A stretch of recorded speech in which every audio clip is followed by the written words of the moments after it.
Tonight, we will go deep into the realm of the unknown and question everything as we search for the truth. We will explore the possibility of countless phenomena within the ultra spectrum, and together we will learn that it is all connected.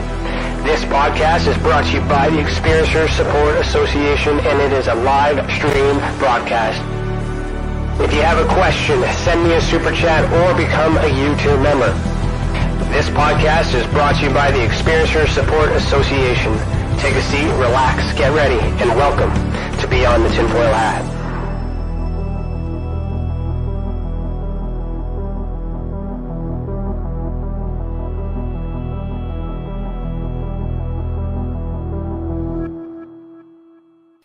Hello, everybody, and welcome to Beyond the Tinfoil Hat. Today is Thursday, November 24th, 2022, and I, Ryan Stacey, am your host this evening. I'm a licensed private investigator, citizen journalist, and the director of investigations for the Experiencer Support Association. Welcome to the channel, and thank you for joining us this evening. A special thank you to all our YouTube members who help keep this program and others free for our experiencers. Remember that as a member, you get to ask your questions live here tonight, and I'm sure there's going to be a lot of questions, so make sure you are a member. If not, I'll ask them all for you. For all you non-members, you can super chat, send a tip on Rockfin, or ask questions to our guests live. Every little bit helps, okay, for a super chat. At the 2-hour mark, actually, it might be at the 90-minute mark, CC and I will have our after chat, so stick around and we will keep the conversation going. Chat with everybody that's live in the chat. We'll discuss the topics and all that other stuff and go from there. So tonight we are diving into the flat earth theory, and we're going to try to get answers for the big questions. Our guest for season 4, episode 36, our semi-finale for season 4, is David Weiss.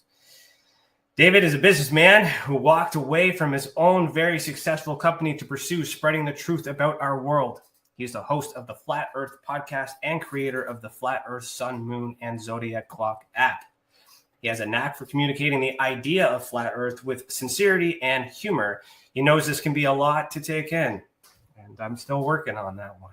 Once you go flat, you don't go back. With his lightheartedness and deep understanding and intellectual respect, he can offer eye-popping information that leads to mind-blowing understanding. Now, we don't live on a spinning, wobbling, rocketing water ball in infinite vacuum. No, despite what we have been taught our whole lives in this round earth theory. And I'm just quoting his bio here.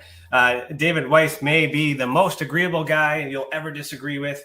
Open your mind and allow him to share with you why the earth is flat and what you think you know about the planet Earth you call home is just plain wrong. Make no mistake, he can have fun, but he will also show you why this topic is the most important topic of our unusual times and why we must continue in this relentless quest for the truth. It goes without saying that he will be the most fun, most exhilarating, and mind-altering presentation you'll ever see, and from the most likable of guys presenting it. He has been a repeated guest on many channels such as Alchemy Radio, Talk is Jericho, Alex Jones, InfoWars, and SGT Report, and many others. And links to all his things are in the description. So, David, put on your tinfoil hat.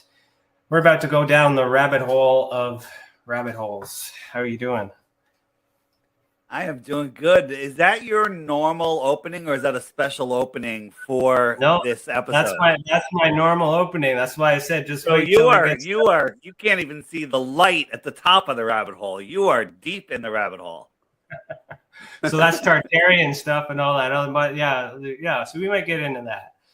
Yeah. Okay. So our icebreaker question from CC is: through your research, what has been the toughest pill to swallow when searching for the truth?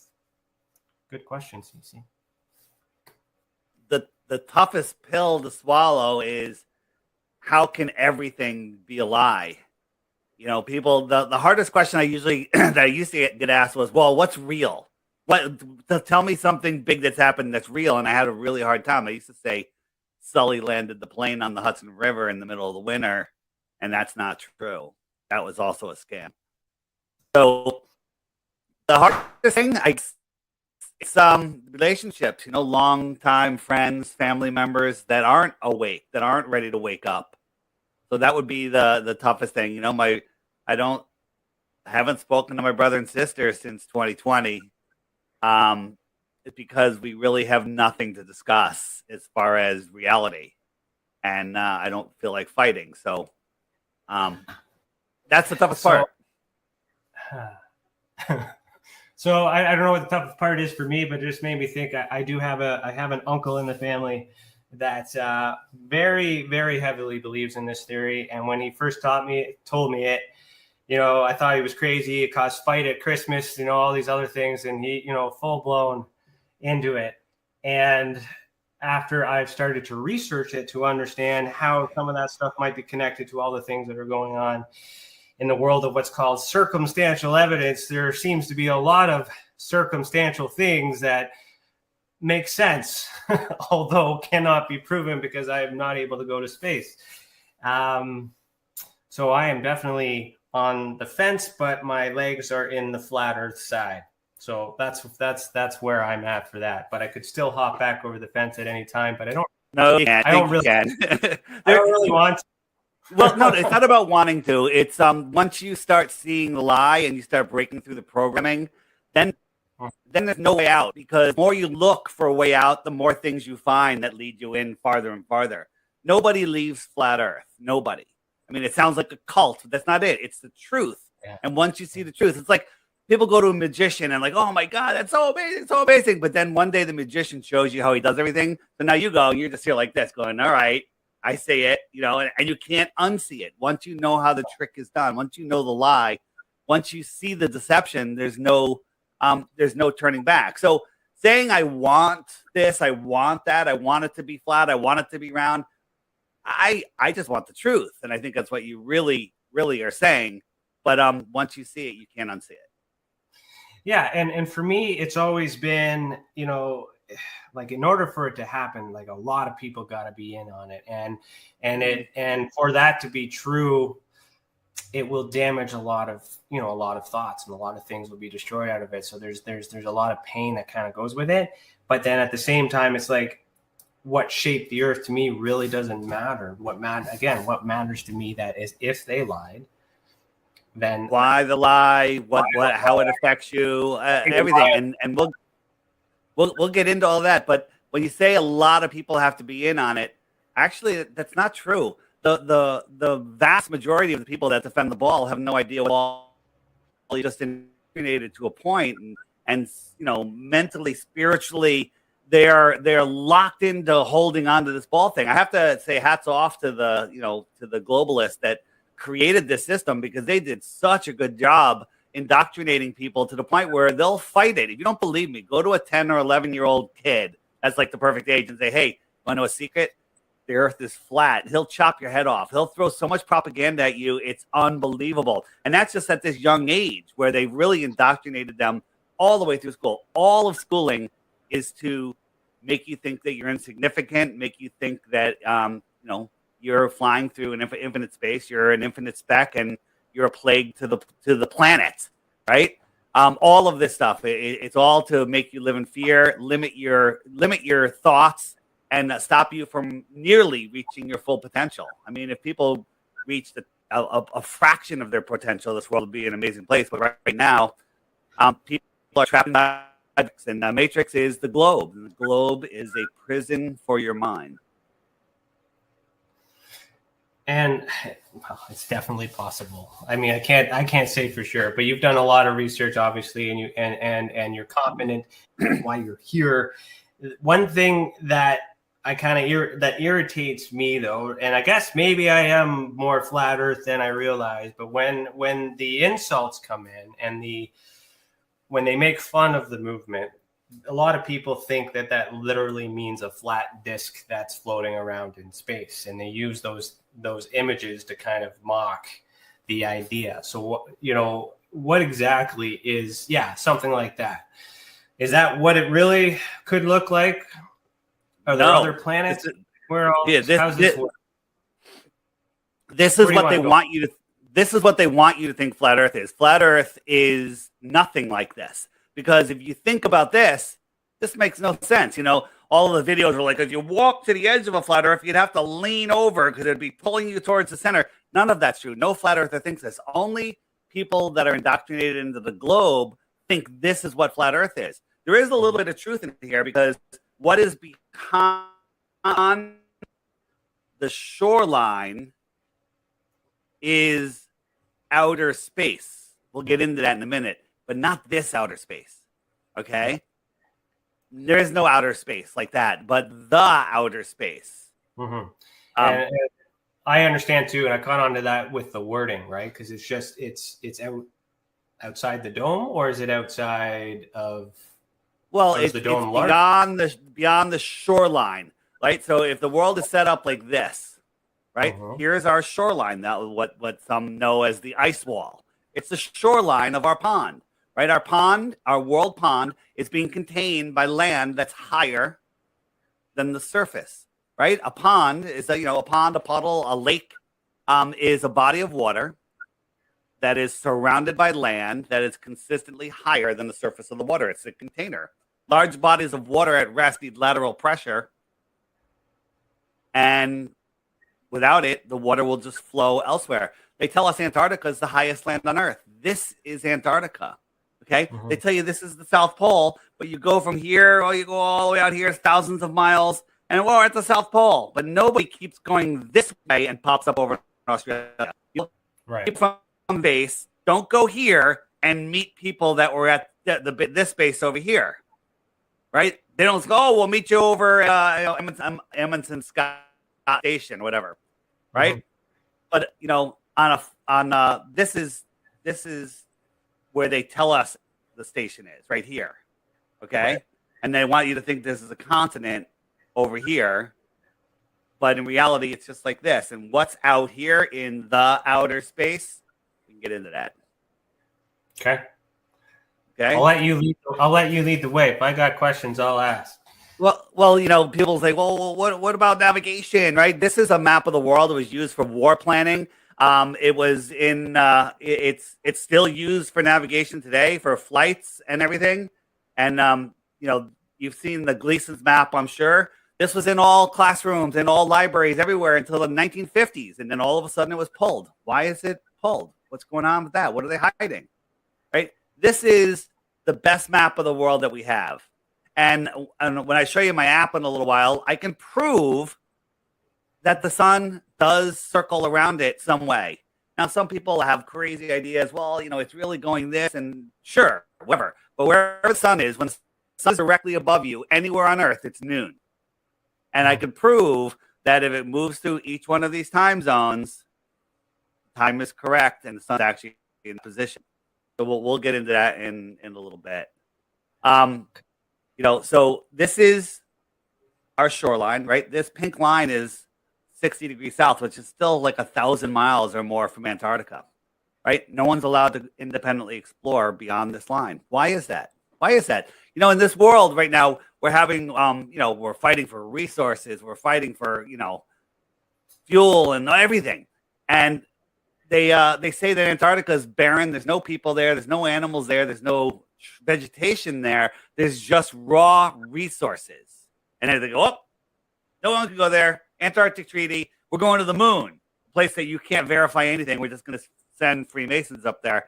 But nobody can go here. And if you cross that line, you're intercepted by a warship, by a fighter jet. You're turned around. You could be sunk, put in jail. Nobody can independently explore Antarctica. Well, wait a minute. I can go to Antarctica. There's road there. You can take a trip there. The trips are $20, $30, $40, $50,000. If you're lucky, you can get a $10,000, $15,000 for 3 days. They literally take you to right here. They show you some penguins. They show you some ice. Now look at this. This is bigger than some countries. It's not just a little tiny place. So, what is that? So what does that prove that you went there? Nothing. It proves nothing. Yeah, that was interesting. That was something that Mark Sargent was talking about when we had him on here about how just when you get there, it's so big enough that you can't even tell. So you can't even go tell anywhere. Right. Yeah. We don't know what's out here, right? The distances are massive, right? And so this is guarded, right? So there's 7 or 8 islands that are equally spaced. One off of here. There's the Falkland Islands, which I believe where are the Falkland Islands over here? And there's these islands, and they all have military bases on it. And you cross that line, you are intercepted, and it's been done. People have been jailed. One guy, I forget his name, he got permission from his country to go. He got there. They stopped him. They turned him around. They sent him home, and they put him in jail. Right? This is the Dallas airport. What do you say? This is the TSA at the Dallas airport. So yeah, that would look like a polar projection, I'll say. This is a flat Earth map. Mm-hmm. And what are they guarding? The wall. They're guarding the outer lands. It's symbology. Okay? Yeah. Why would they set it up like that? Why would they set it up like that, right? Yeah. Mm-hmm. Have you seen this map? This was found 10 centuries. Yeah. It was a 10th century old map. Something outside of the wall. So check this out. So our sun spins around in here, melts us out. So let's say everything out this far is frozen. So this is all just frozen because the sun is just frozen. So all of these land masses are frozen in the ice. Let's say this one is partially half uncovered, right? Half of it sticks out, and you can actually take a boat to here. What if they were just taking people to here? And they go, you're on Antarctica, right? Now it's all frozen. So this is, if you tried to go around it, you can't. So you try to go around it, you'd have to keep going this way. You'd have to keep going this way, following the shoreline, right? Last person to do this was Captain Cook, but we went 65,000 or 68,000 miles, like that. When he should have been around like 10, 12,000 miles. Okay. But if you pulled up to here, this is bigger than the United States and Canada combined. Okay. So this is a little island. This is a massive continent, right? So if you pulled up there and they're like, this is Antarctica, right? And maybe over here, this is Antarctica, the base that's off of Australia. Okay?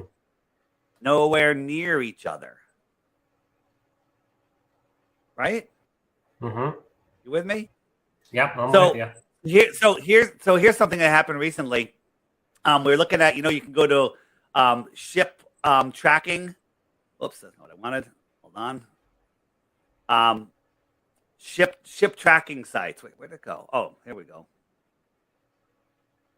So this is where you can track cargo ships, right? Okay. And you can click on them. It'll pull up the information and give you all information about the ship, where it's going, where it's coming from, captain's names. It's everything. It tells you everything about it. Well, this is Antarctica. Okay. We found ships in here. This is a ship right here. This ship is 300, 400, 500 miles inside of where it's supposed to be land or frozen. And there's other ships going up and down in here. Where are they going? What type of ship is going? Is that a military?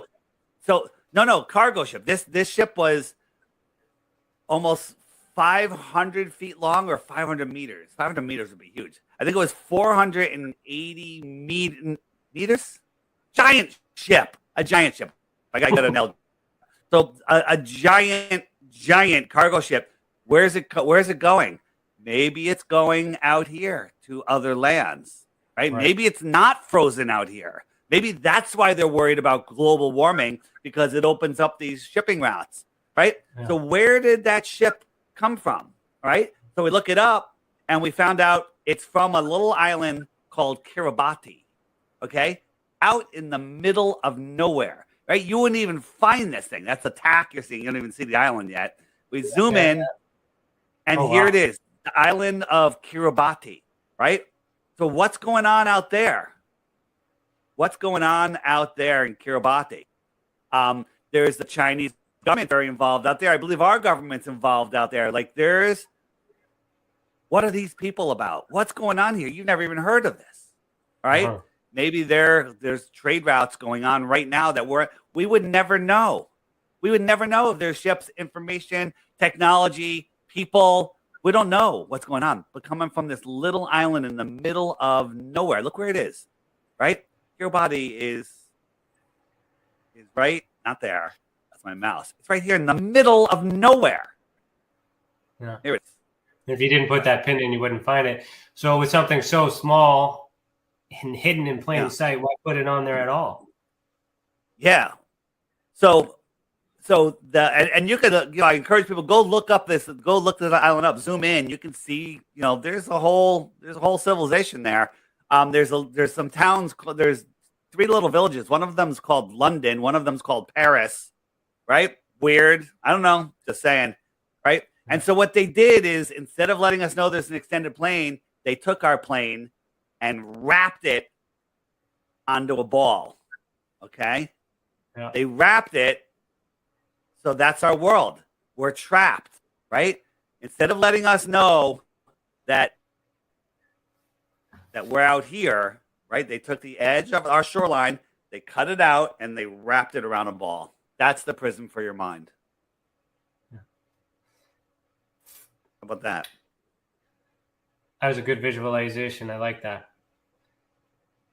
Yeah. Because you got the equator, you got your Tropic of Cancer and Capricorn, and then that's the thing. It's just like you either believe it rotates in a globe, but the same thing. So I'm sure you'll show this with your app, because you can measure time with the sun and the moon as well, as if it was flat, and some of those things do line up with what we're told. So there's what we're told. There's what we know, and there's what we see. So the problem that I have with this thing, which makes it so challenging for me, is when I became aware of the possibility and I was open up to the things that I see and all these other circumstantial things. It's like I just stopped believing certain things about all these other things and start getting this paranoia where I'm thinking that they're lying, and then they have lied. But are they lying about everything, or are they just lying about this one thing? They're about everything, because it's all about not letting you know who you are, the true power that you have, not letting you know that you're divine, not letting you know that you have amazing abilities, and making you believe that other people can tell you what your rights are, when in fact they're God-given, they're divine rights. Right? This is the equator. So think about, on a ball, it's the biggest circle, 24,901 miles around. Okay? This is the Tropic of Cancer. This is the Tropic of Capricorn. They are less than 24,000 miles around, because they're getting smaller. They're getting to the smaller part of the ball. This is Antarctica.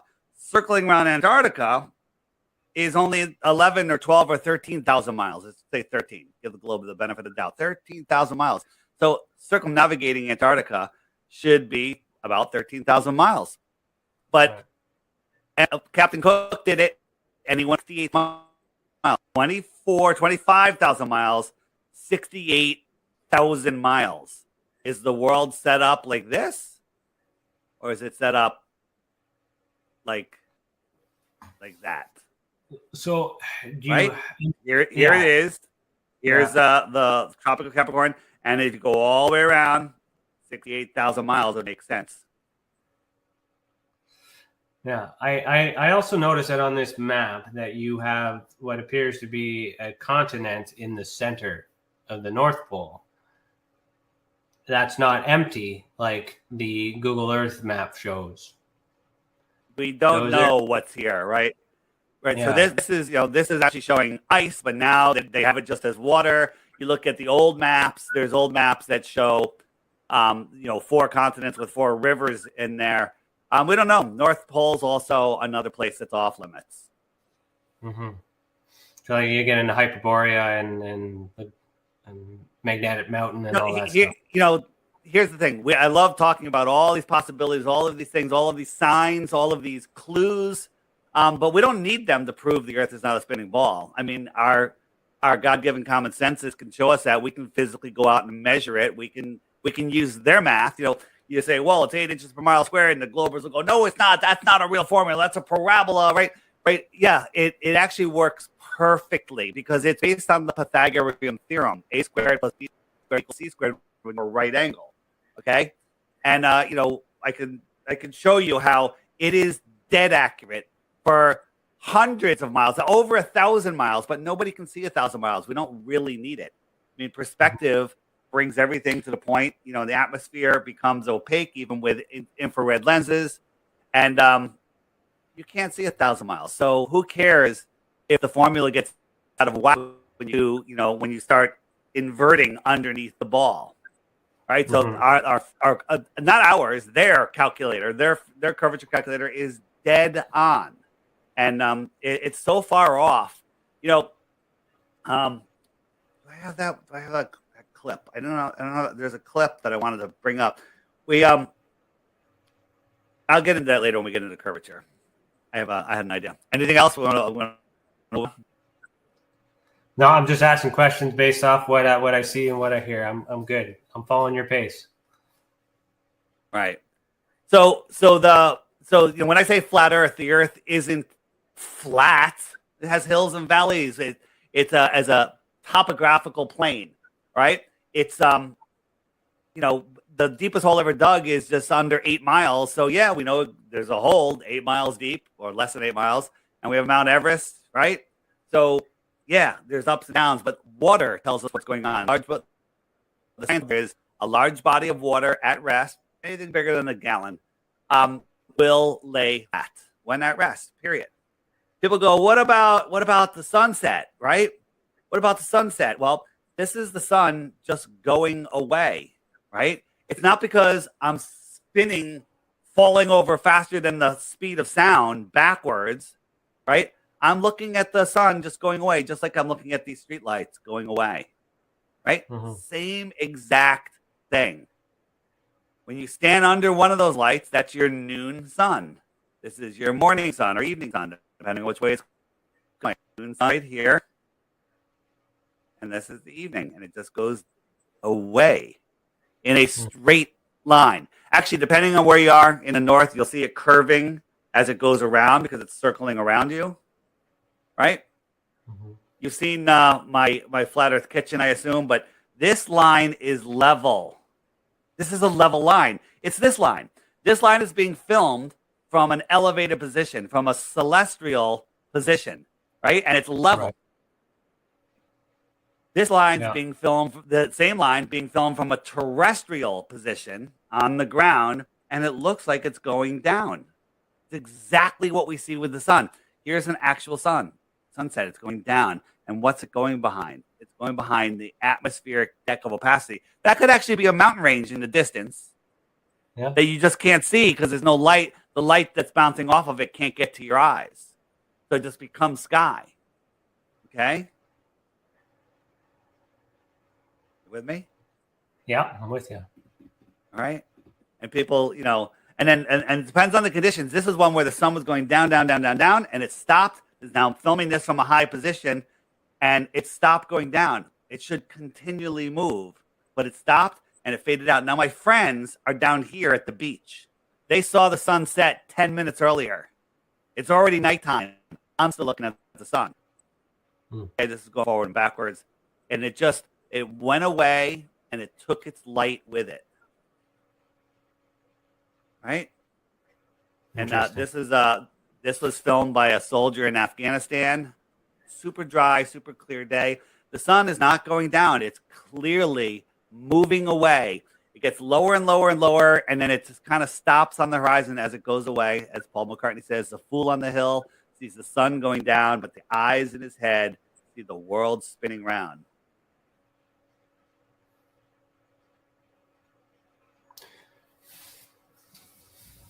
I remember seeing a time-lapse video or picture of this of that as well, but I think it was in Antarctica or closer to Antarctica, so you actually didn't see it go. It went down and then it went back up. You know what I'm talking about? Well, it goes around you. It circles around you. Yeah, so it was going. Yeah, and I thought that was interesting. It circles around you. So let me jump backwards here. So so here's my app. Let's go a little bigger. Right? So the sun circles around. So if I'm inside, can I reach up here? I can. If I'm inside that inner circle, which is the Tropic of Cancer, let me just slow it down because it's a little crazy. Right? What is the sun doing? If I'm anywhere inside of the inner circle, right? Tropic of Cancer. So America, North America, England, all of the northern countries. What is the sun doing? Well, wait, let me back up. Anybody inside, we'll call that inner circle the Arctic region. We'll call anybody outside of the Tropic of Capricorn, everybody outside here, the Antarctic region, and everybody in between two tropic lines, we'll call them the tropics. Makes sense. That's where it's nice and warm, in between the tropics. So if you're inside the Arctic area, what is the sun doing? What is the sun doing? What do you see the sun doing? You see it circling around you. It's arcing around you. The Arctic, right? The Arctic. No. Arctic. If you're standing outside the Tropic of Capricorn, what's it doing? Is it circling around you? No. It's coming towards you and then away from you. It's antarcing. And at certain times of the year, when you watch the sun come, you can watch it go up and down and circle around, and you can see it come towards you and away. I got a new video that'll be out on the app soon that somebody made showing some great clips of the sun at different times, and it's clear that's what it's doing. But you can be convinced. The whole heliocentric system lie is amazing. You have to believe, somebody, something, some force put this lie together, or you have to believe, that the universe had the Big Bang. The whole world was just created from nothing. We evolved from monkeys, and the world is doing everything in its power to trick you into thinking that it's flat. It's not moving. You can't sense the moving. You can't sense curve. You can't find curvature. Everything is to trick you into believing it's flat, or maybe it's just flat. Okay? Pretty crazy.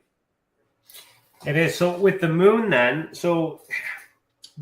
is the moon actually lit up by the sun, or is that have its own independence? Like if you watch the video at the beginning, there's some, that being a luminary or perhaps plasma. Like there's a lot of different things about the moon. So how does that work? Well, do you want to know what the moon is? I want to know what you think the moon is. Yeah. Or what I want to know what the moon is. I don't know what the moon is. I don't know what the moon is, right? This is a crazy thing. So you have to believe that this is the moon rising, okay? Yeah. No, well, that's it. It's coming up from below the horizon. No, it's not, okay? For one, this buoy, I shouldn't be able to see this buoy out here. It should be below the curve. Right. And the horizon is I believe it's beyond where we're seeing the moon. But go outside on a sunny day and find a piece of, when sometimes you see those concrete balls or something, like artwork or roadblocks or something, just a concrete ball, right? I have one. They don't light up like the moon and cast light. They're not casting shadows on things away, right? Those lights. Where the heck is I thought I had one. Right? We don't see a rock. Look at it with the noon sun on it, and it should be casting light back on you, but it doesn't. Light doesn't reflect, right? Right. This is supposed to be the moon.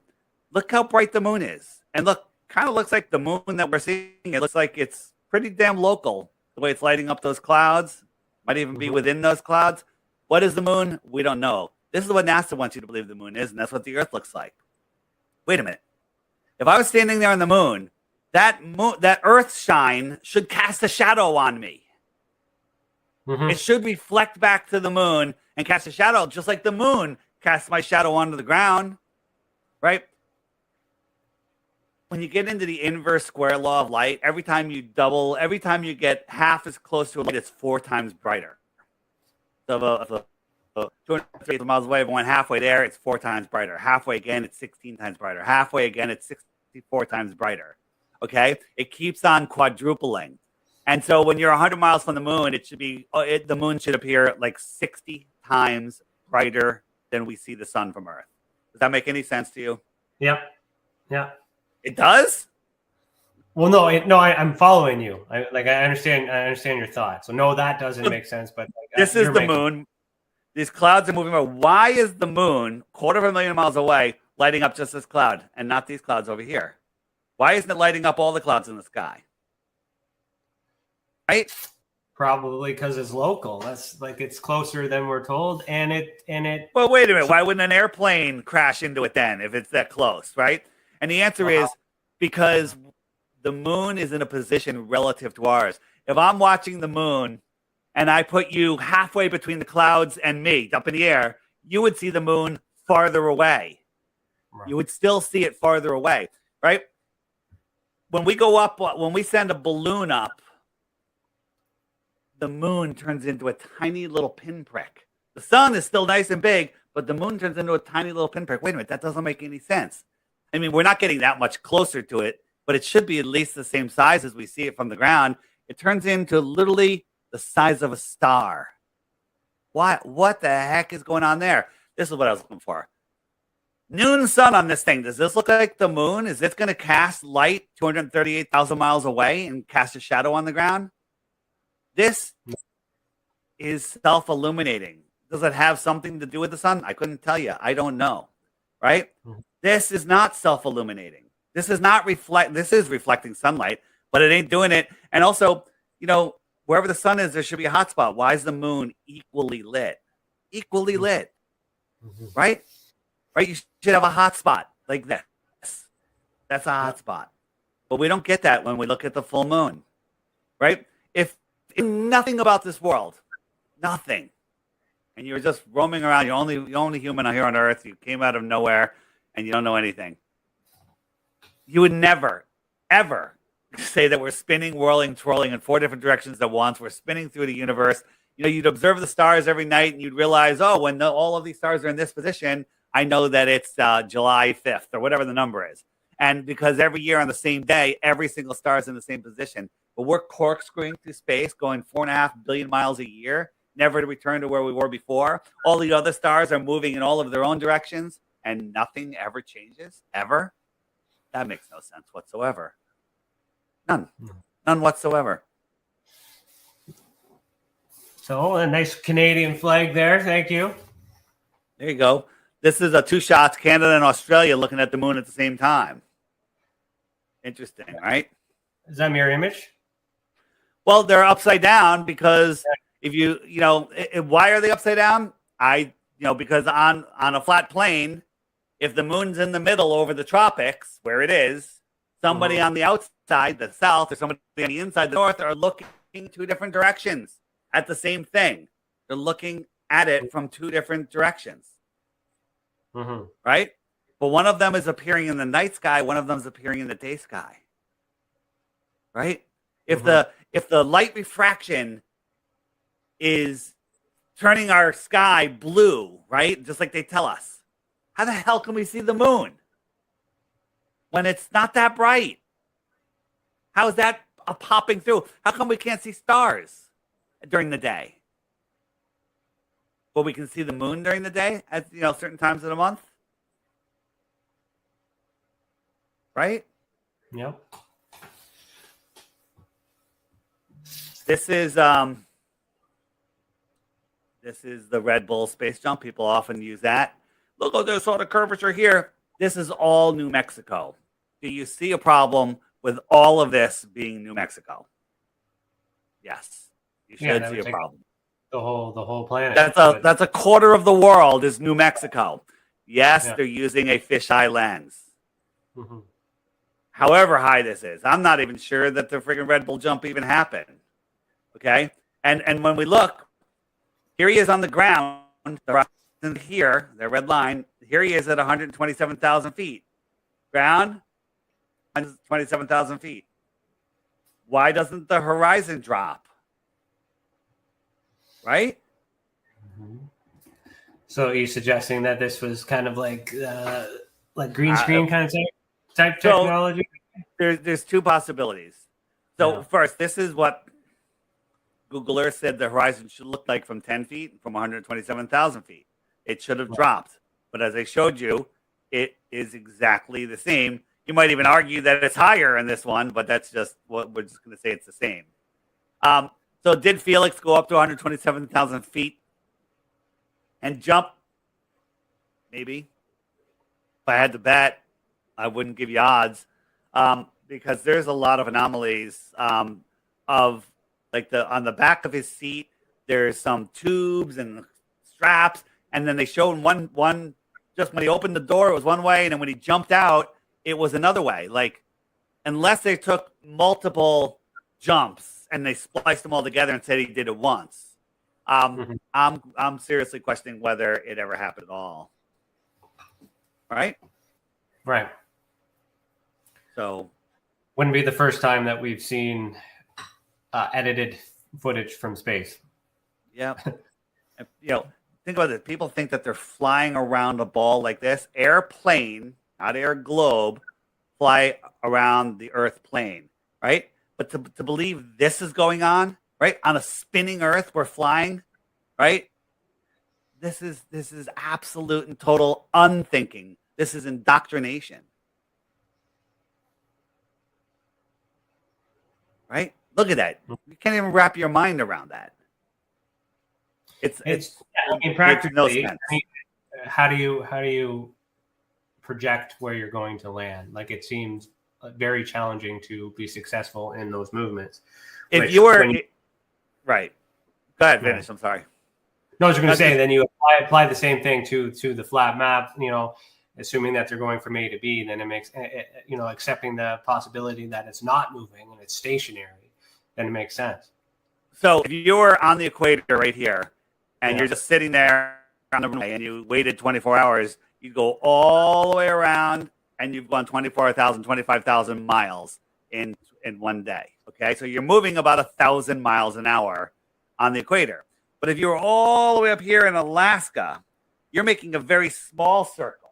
Okay, you're still spinning around once a day, but you're making just this small circle up here. You're not making this big circle.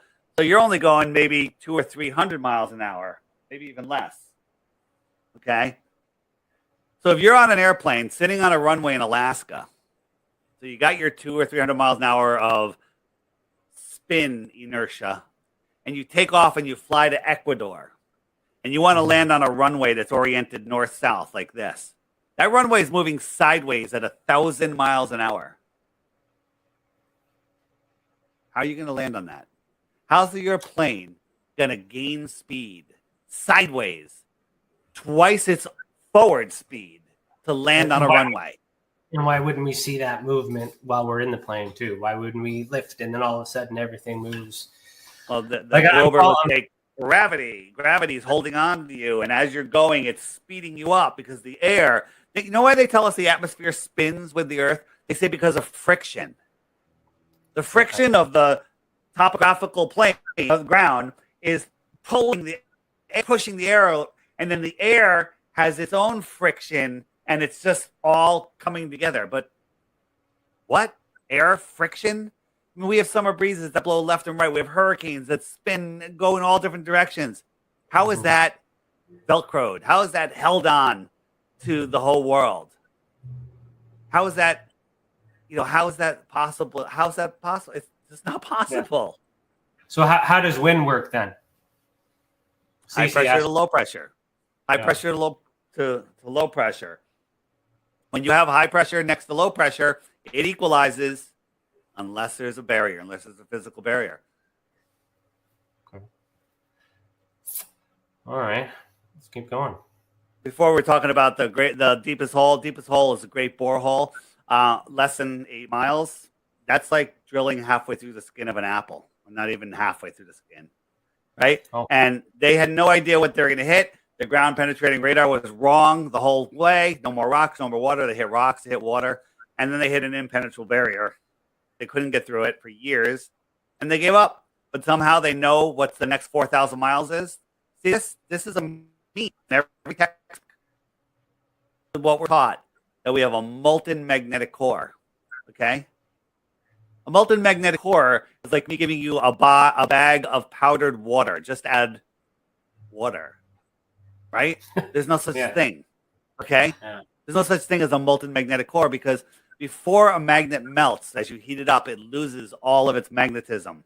Nowhere in nature can you melt a magnet and have it maintain its magnetism even before it melts. So a molten magnetic core is just them laughing at us. Well, they say that's the source of the lava and all that stuff from volcanoes. So where's that coming from if not not there?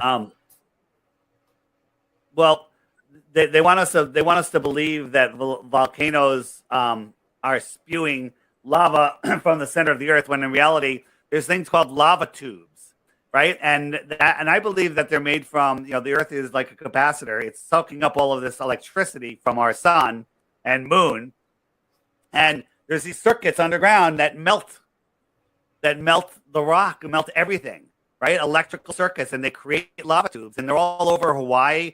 And occasionally they reach the ground and they start spewing lava. But nowhere in the world, excuse me, is there a triangular mountain spewing lava out of the top. Right? There may be some mountains where there is lava pools at the top, which are just from the lava tubes, but it's not coming from the center of the earth. Okay. They can't even drill a hole through it, okay, with the best technology.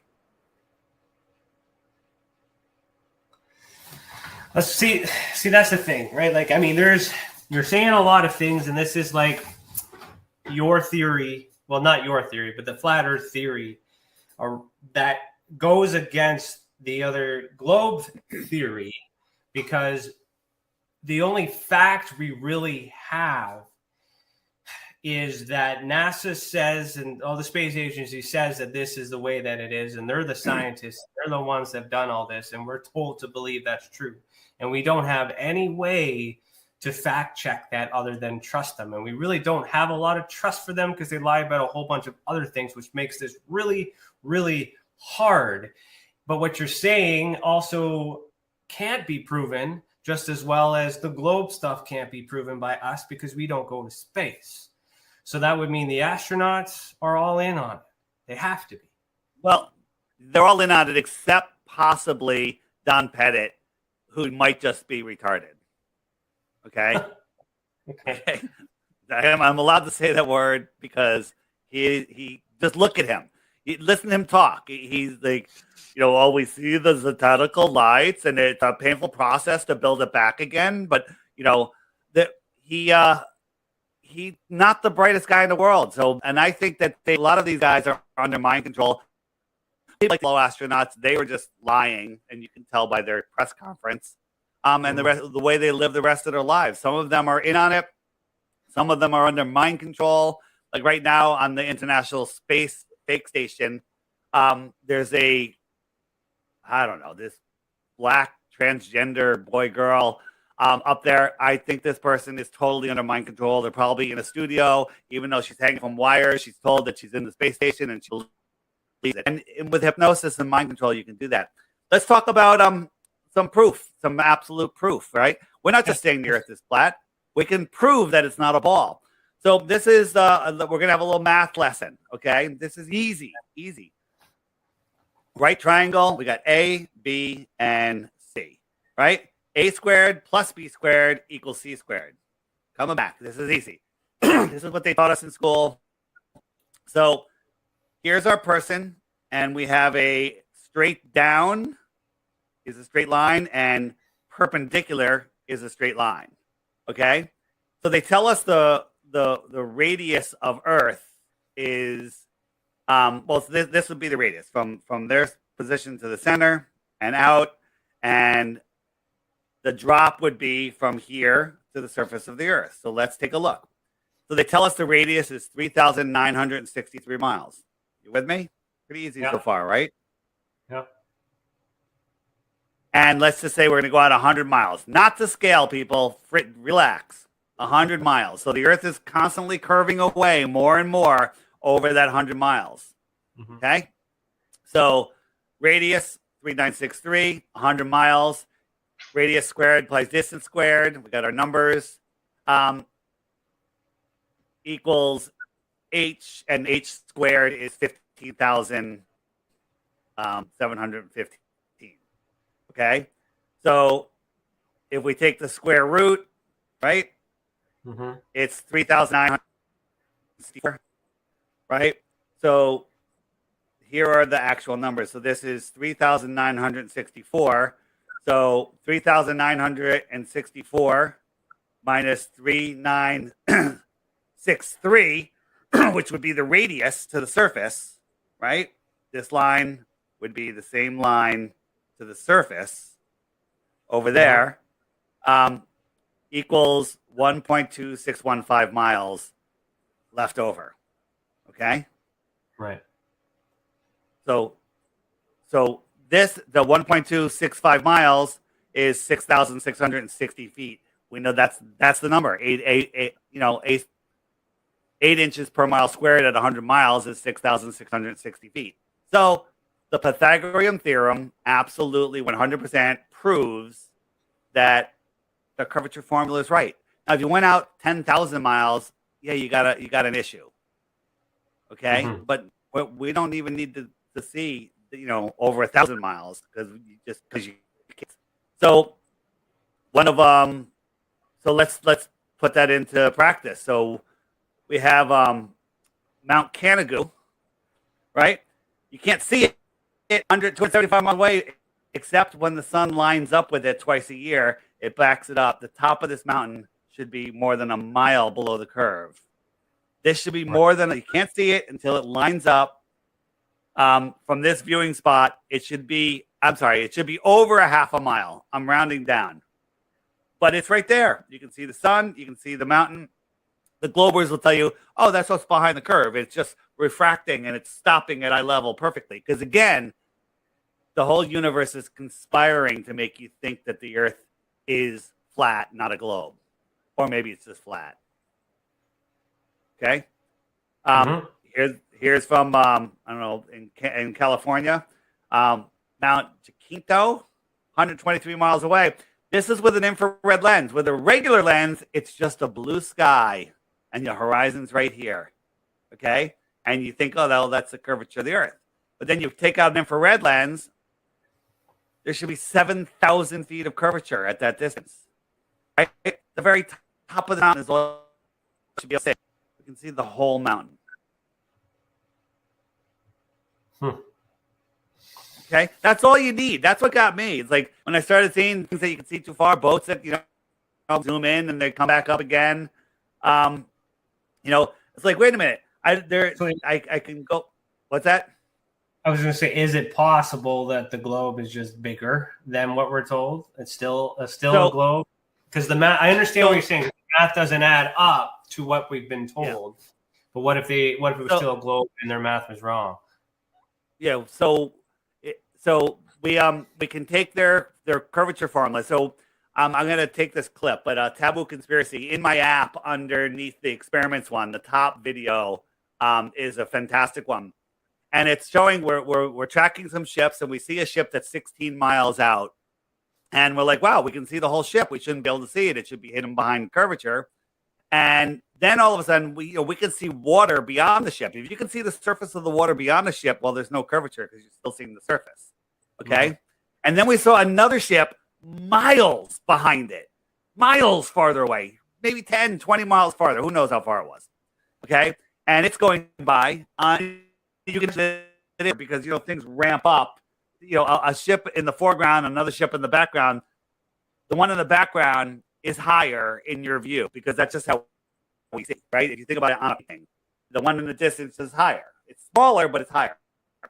So we can see this other ship miles and miles and miles beyond it. So let's just say it's 1 mile beyond it, just to be safe. 17 miles. For us to see the surface of the water at 17 miles away, the Earth would need a radius of over 300,000 miles. 300 it was over 300,000 miles. I got to get the exact number. Okay, 300,000 mile radius. when the radius they tell us is just less than 4,000, which I just showed you, 3963 or whatever it was, right? 4,000 mile radius ball or 300,000 mile radius massive ball. The problem is we'd still see curvature at that size, and we don't. We can see farther. So if I told you, hey, our globe, how many times bigger is that? Our globe is 1,000 times bigger than they tell us. That's a bigger problem. That's a problem also. There is no curvature, so it's not. Yeah, and you well, can't there's a lie either way or misinformation, so it's not accurate. It's maybe correct. Well, you know what? And by the way, that's right where I went. Like, all right, maybe it's just a ball. Maybe they're lying about the size of the ball because they want to hold on to the ball. No one likes to give up the ball, right? Can't see anything here. What we're doing by zooming in, we're increasing our angular size, so we're making the horizon bigger. And as we do, we can reveal that there's a ship right there, a boat, a sailboat. You couldn't see it because these little waves in the foreground. See, my finger can block it. No, but if my finger was a wave halfway in between, to block the whole boat out. And so these little waves and the angular size bring it out of your view, and you can't see it. It's simple. No, it's simple, right? And then people say, "Well, what about photos of Earth?" Right? This is a famous NASA photo. Well, we can't go to space. CGI to me, they don't look real. They don't even look CGI. They look horrible paintings. I mean, just horrible. Yeah. When have you seen a cloud? You know, some of the clouds are bigger than countries. Okay, I don't think it works that way. But we can measure from Baja over to the west to the east coast of Mexico, and we get a distance of 934 miles. Well, they tell us the diameter, that's a straight line through the Earth, is 7,917. So we would need to fit 8.4 of these segments in between these two lines. Well, it doesn't even fit on this page. Okay? This right here 100% proves that this is a painting. A painting. 100%. So why is NASA making paintings of Earth? Well, that's what I'm saying. It's all part of the lie. I mean, flat or not, there is a lot of things that we were told that don't make any sense. I mean, and that alone for me is enough to question all the truth. One lie is enough to question all truth. It's something I say. So, yeah. Why? Why the lie? We'll get to why the lie in a minute. Here's all the beautiful the space station. Look at the curve. You can see the atmosphere. It's so amazing, right? But when you look at this land feature, it's that. Yeah. So, yeah, that don't make sense. This is just from an airplane. They put it on at nighttime. I mean, it could even be faker than that, but that's all it is. And they curved it. Absolute and total nonsense. When you start seeing that, you know, that's what they're doing, right? Here's another one, right? Oh, so cool, right? It's so cool. So it's so much larger. Yeah, that would mean the Earth is bigger than that. But then if that's a painting or a drawing, this is out of a window from an airplane. They curved it, said they're on the space station. Well, this is I think this is like another alleged photo from outer space of the Earth. Well, which curvature is right? Look at this. Yeah. That's a lot of the Earth, right? Yeah. It's all, they can't even get it. I go back and forth. Like, are they doing this on purpose? Are they doing this on purpose to see if we miss, or are they just that bad? Okay. Right. All of this. Right. Here's the picture we're just looking at. So I took all of this land, I circled it, and you have to believe that the rest of this land is on the other side of this. Yeah, that's like a quarter of it. If you can't see this, if you can't understand that they can't get their scale right, right? So here's this land right here, right? Mhm. There's nothing down here. So all of this land, all of this is on the other side of this ball? Yeah, no. Yeah, no, right? No, yeah. unless this map that we're looking at is not to scale. And but that this is a good point, because like there's so many arguments that could be made with each of these systems, but not one system is perfect, other than this idea of the Earth being in a container in polar projection flat Earth. So yeah. No, I get it. This. What are we looking at? you're looking at two containers with level liquid. That's thinking like a flat earther.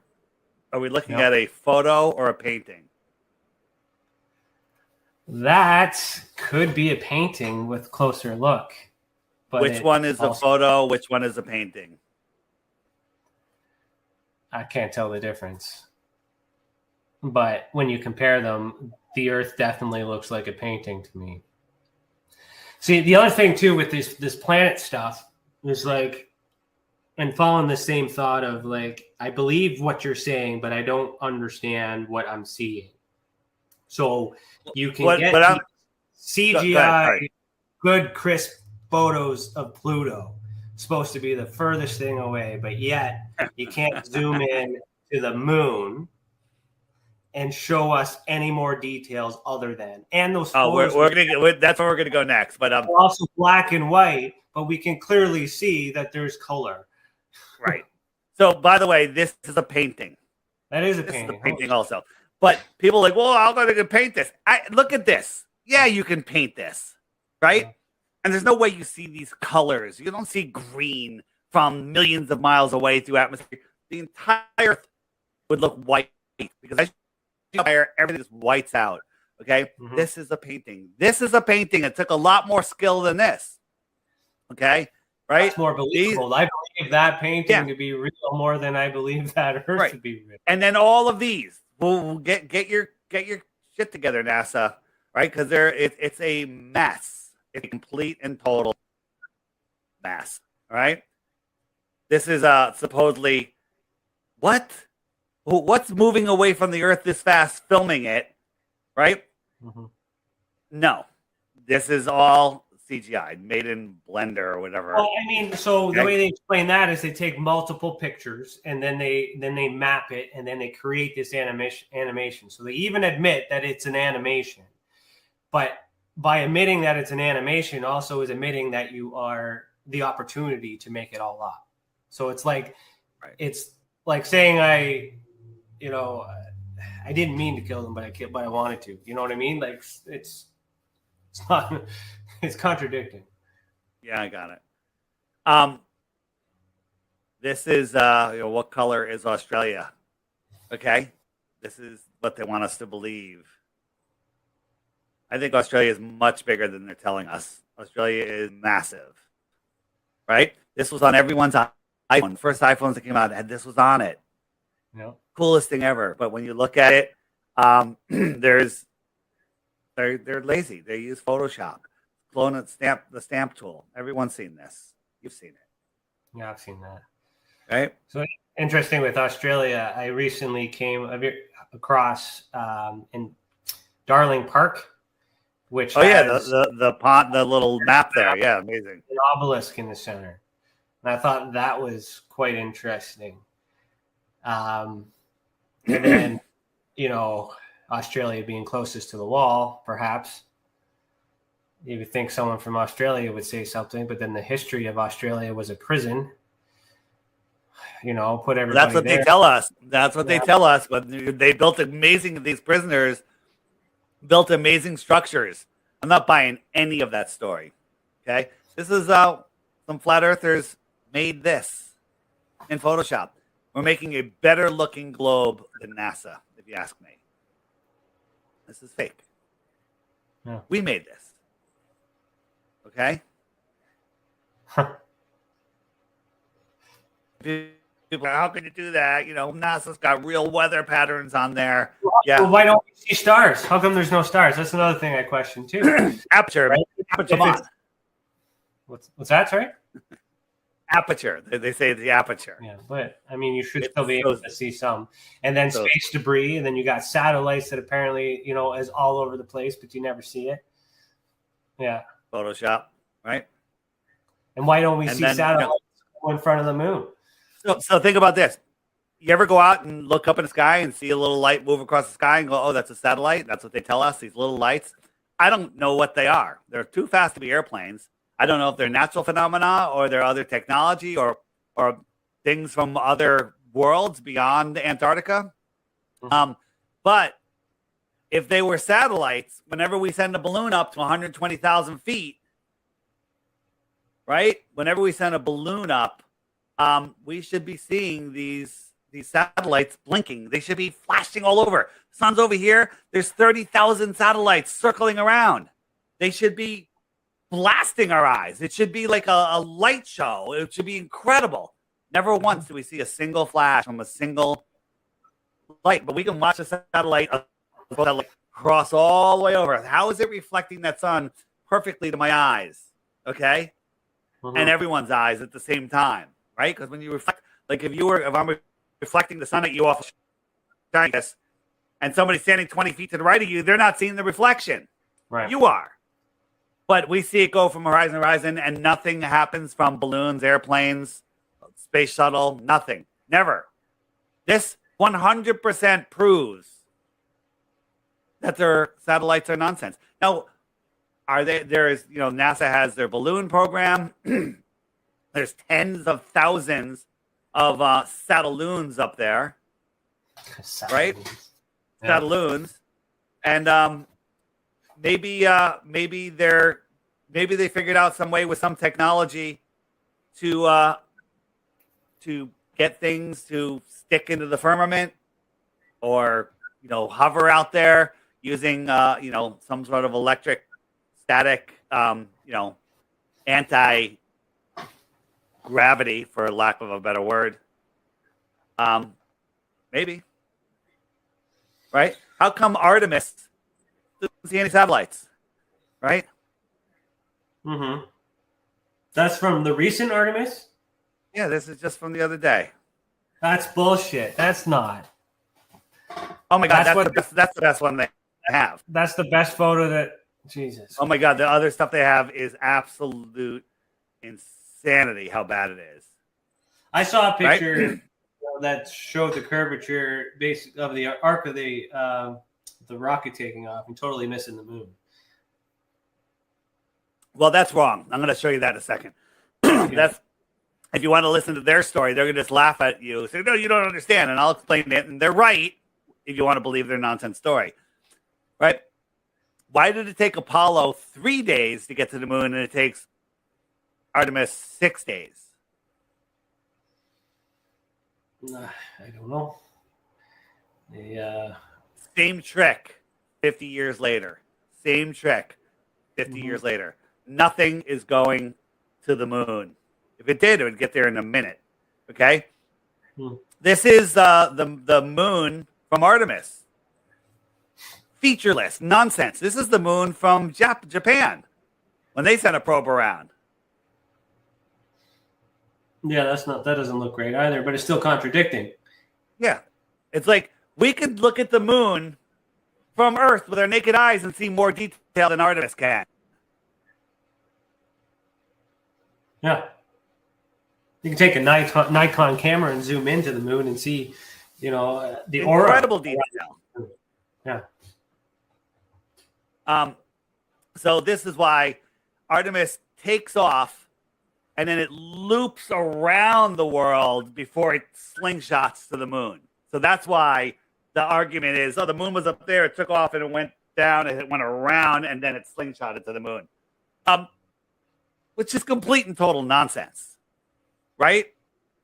They want you to believe this is what's going on, and it goes into this lunar orbit and it makes a big loop and then it ejects something and it sends it back to Earth, right?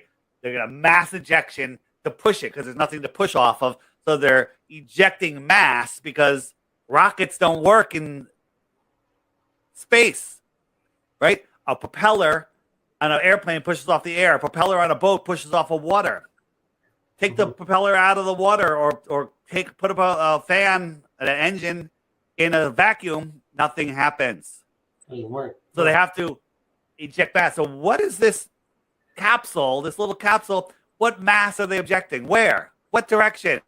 How is that going to send them up to Earth? So don't forget, it's whizzing, and the Earth, and the moon is moving. Give me a break. But what people didn't notice. This is from NASA. What do you see here? Well, what do you see here? It's a flat Earth map. Yeah. It's a flat Earth map, and they didn't even bother to rotate it. Okay, they took the flat Earth map from online and they didn't even bother to rotate it a little bit, just to throw us off maybe a little bit. Okay, they put it in the exact orientation. Yeah. Minus the wall, right? but they right. Yeah, that is right. So imagine if you're getting on a jumbo jet, a 787-300 or a 747 or whatever, and you looked out on the side of the plane. It was all of this PVC piping with these non-aerodynamic stuff. Would you feel a little nervous? Would you think, like, that's not a good idea to have that out there, causing turbulence, possibly getting ripped off from 500-mile-an-hour winds? 500-mile-an-hour winds will rip shit right off an airplane. That's why they're all aerodynamic, right? This thing's going 17,000 miles an hour with crap on it like this.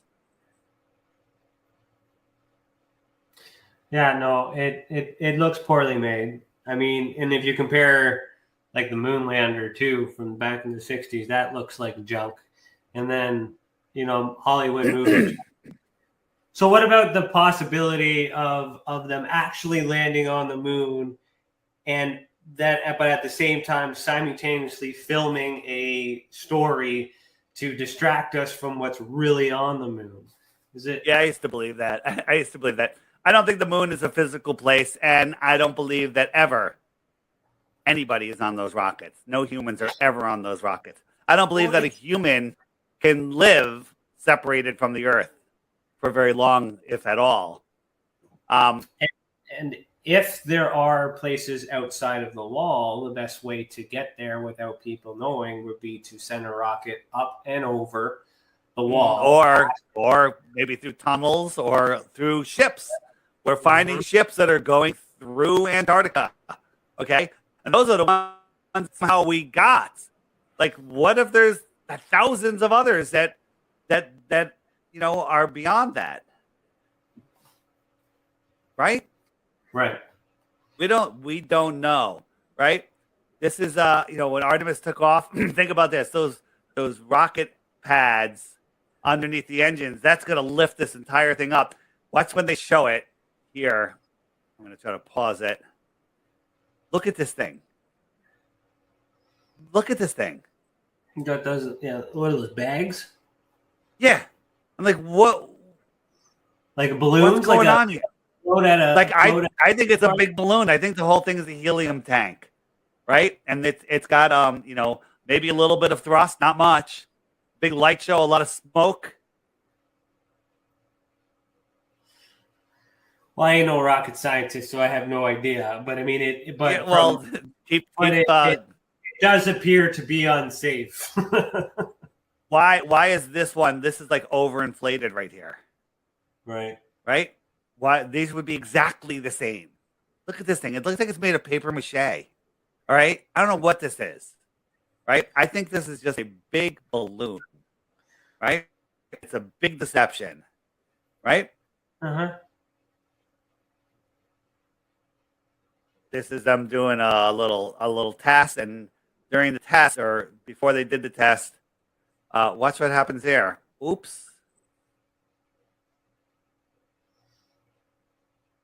It's a big pressurized tank. Just exploded, but it looks like a cloth or something. Right.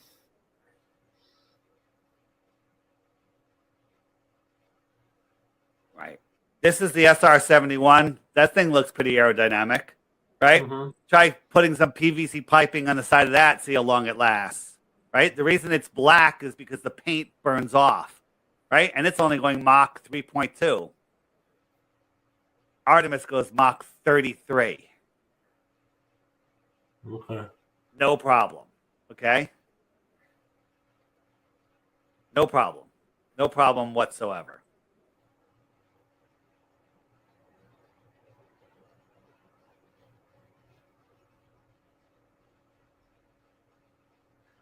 So if they're not going to space, where are the rockets going? They go in Bermuda Triangle, and then they show us cartoons. Cartoons? Yeah, that's true. So, yeah, I guess so. So then it would be it's like a movie, but in order for this to be, that's where we get all these ideas about simulation and movies and things like that too. I mean, Disney, is closely connected to NASA as well, with film studio, all this other stuff. I know the history of Universal Studios too. Universal came out with a CGI image of the globe before we allegedly got the first photos of Earth. Like, there's a lot of timeline inconsistencies that suggest that NASA was, a film studio prior to becoming a space station. And then the Canadian Space Agency was created in like the 90s or something. Maybe not in the 90s, later than that. But yeah, founders of NASA. Got Walt Disney. Yeah. Walt Disney, right there. You got Jack Parsons and Aleister Crowley. These are the founders of NASA. If you can't see this problem, I can't help you. Huh. Yeah, because Jack Parsons and Aleister Crowley were together with the Lima, right? Yeah. And then, ex-Nazi. Yeah. Okay, so you know what I'm talking about. Yeah. And the Universal in 1927 had a spinning globe, and then when NASA finally sent a rocket up, it happened to match what they pre-programmed our minds with. It's making me angry because it's once you get over the anger and you realize, hey, this is really it's great to learn the truth. And then you can start unplugging from the matrix, which is stop giving your power away to these evil controllers. The problem is, if people Google flat Earth, they just get fed propaganda. They end up at the Flat Earth Society. They see the disc floating in space. They see a bunch of nonsense. They go to these professional troll channels, these anti-flat Earth channels, where, usually the guy's pretty well spoken, and they're out there just to keep you trapped, keep you lost. And that's what's fed to you. Right, so you have my app. I have downloaded that app. I have used it. I couldn't quite understand it. Well, let me give you a quick lesson. So okay, yeah, it's very intuitive. And by the way, there's instructions. I'll show you where the instructions are. But here's the challenge: I tell people, just get the app. It's $3 every day. There's a new video right here. Just tap this and watch a new video each day. Just when you're having your breakfast, whatever. Commuting to work, whatever it is. Watch the one video a day and see what happens after 2 weeks. You'll be like, whoa, especially if you think Flat Earth is dumb. There's nobody that can watch for 2 weeks and not end up at least throwing out the globe. And that's all that matters. If you miss some, you can hit the archive button. And we got all our functions over here. The top middle one, the question mark, and these come in different orders depending on how you set up your app. These are frequently asked questions like, hey, why the lie? If you click why the lie, up comes a playlist of videos that the Google doesn't want you to see that deal with why the lie. Awesome stuff. It'll blow your mind. All right. Hey, what about seasons? How do you explain seasons? Click the seasons button. And again, videos that they don't want you to see, but they're still there why they can. If you hit the web, the one that looks like a spider web, this is what I call the more resources page. All sorts of stuff. We even have mud floods right here. We have debunking the debunkers. If you ever see a debunking video, go here, find the related video to it, and then watch it. And then you'll see how stupid the other one was. Biblical flat earth, amazing stuff there, whether you believe in the Bible or not. Here are my interviews. And then I'm going to be making a comprehensive one, but here are some instruction videos. So I keep adding new ones to this list all the time that'll go through all sorts of stuff on the app. There's the books button, which will bring you to where we have all sorts of books, kids' books, adult books. A great book right here, 16 Emergency Landings Proving Flat Earth. We didn't even get into that. We have, this is just flat earth products, flat earth related stuff. Anybody that's selling something that's cool for flat earth, it's on this page. We're adding more and more all the time. And we have our homeschooling section. Marty leads with his Gnostic church every Sunday. Amazing stuff. Curriculum for homeschooling. We got Crow Triple video. We got Owen Benjamin's on here with his Beartaria. All sorts of resources for homesteading and homeschooling. More and more is being added. We have different languages. If you hit the flags button. Top right, this is the most fun one, though. The Friend Finder. We hit that, and up comes, it'll show you all of the other users around you. So just around me right now, these are all of the people that are using the Friend Finder. And I could literally tap on a dot, and I could pull up the person's name, look at their profile. I could send them a message. I could say, all right, you know what? I want to do 50 kilometers. And so within 50 kilometers, I have 477 people. I could send a message. Hey, I'm having a meetup at Rico's Bar and Grill Saturday, 4 p.m. And bam, I just invited 477 people in one fell swoop. In the Friend Finder, you can go to the messaging section, and there's groups. You can join. There's all of these groups. You can join a group. You can create your own group, and then you go to your messages, and I can go like, this is the beta test group, and I'll even start a call. I'm going to ruin the magic for you. And here I am, and I just started a call. And so if anybody is paying attention, they'll jump on the call in a minute, and we can have a group video call. And some of the conversations that go on there are amazing. Like I jumped on with these guys from all over the world. We're talking, and what are they talking about? They're talking about all different stuff. And people just jump on while they're driving in their car, truck drivers, or just people that just want to talk about a specific thing. There's the THC group, the Truthers Hour of Comedy. We did a live one. Here's Lowry. Larry, what's up? I'm on a show. I can't hear you.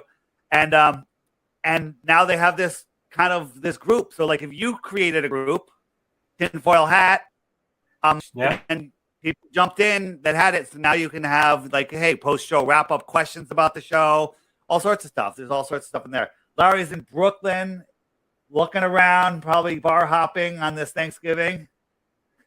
Just finished eating. All right. A little test for joining. And we can get up. We've had up to, how many people do we have in here? 25, 30? We did test once. It depends on how many people jump on. So it's literally a very stable video platform. See you, Belly. See ya.